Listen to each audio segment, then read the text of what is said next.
Chapter 20. Finding Scott.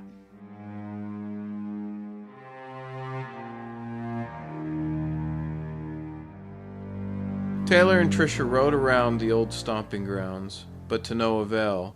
There was no sign of Scott. Then Taylor started taking off. They rode from downtown and took the freeway up into the hills. They rode up through a neighborhood of very nice houses, Tricia riding the steep streets right with him, finally pulling into a circle. He and Tricia parked and started the hike up the deer trail. A few minutes later they came to a giant rock. It had an H painted on it to represent a local high school. They climbed to the top of the rock, and there sat Scott. Taylor waved Tricia back. Something about Scott was different. "Hey, man," Taylor said, sitting next to Scott. "Well, you're a little late, man," Scott said. He looked over at Taylor, and then Taylor knew what had bothered him. Scott's eyes were red with the need for blood. "Scott, what happened?" Taylor asked. "She was all I had," Scott said. "What the hell? Is Tiffany okay?" Taylor asked, looking at his friend sternly. Scott felt a wave of power come off Taylor. "She's gone," Scott sobbed. "They attacked her and Amy, and I wasn't quick enough. And then I killed those bastards, and I drank them dry." The tone of Scott's voice went from sorrow to anger. "You beat it once, and you're gonna beat it again," staring his friend in the eye.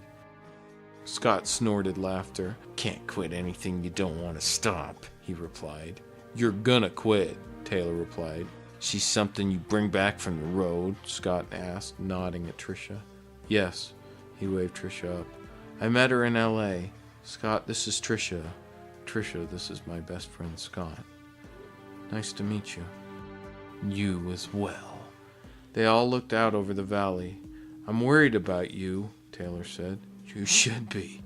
I'm in a bad way." "Tell me, we can figure it out." "No, there is no way to figure it out," he said, and he stood up. "Taylor, I have to go now." "No, you're coming with us. You're gonna go to Thoraine's house," Taylor said. "No deal. You can't rescue me anymore. I just don't give a shit," Scott said, and with that he jumped off the face of the rock. Landing in the gravel hill, he ran the rest of the way down.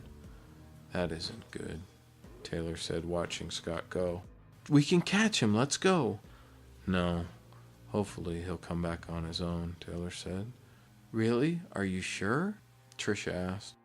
"Before I can even start talking to him, I've got to find out what happened to Tiffany and Amy," Taylor replied. They returned to their bikes and went back to the apartment.